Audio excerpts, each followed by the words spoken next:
श्री स्वामी समर्थ. खूप कष्ट करूनही यश मिळत नाही, शत्रू दिसत नाही, पण अडथळे सतत येत आहे.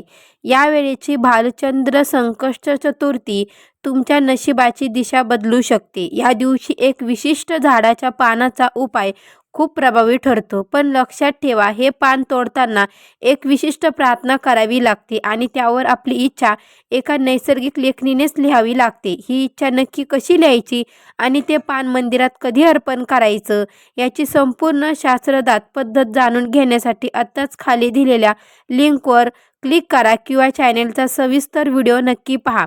बाप्पा तुमची इच्छा नक्की पूर्ण करतील. पण संकष्ट चतुर्थीला उपाय तर सगळेच करतात, पण तो सकाळी 12च्या आतच हा करावा लागतो. ही तुम्हाला माहिती आहे का? चुकीच्या पद्धतीने किंवा चुकीच्या वेळेत केलेला उपाय फळ अजिबात देत नाही मंडळी. त्याचबरोबर हे कोणतं पान आहे जेणेकरून आपली इच्छा लिहिताना आपण एक मोठी चूक देखील करतो.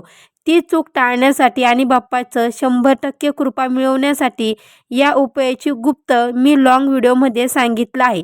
तुमच्या आयुष्यातील अडथळे दूर करायचे असेल तर तो व्हिडिओ एकदा नक्की शेवटपर्यंत पहा. लिंक खाली दिलेली आहे, लिंकला टच करा आणि पूर्ण व्हिडिओ नक्की बघा आणि कमेंटमध्ये गणपती बाप्पा मोरया लिहायला विसरू नका. धन्यवाद.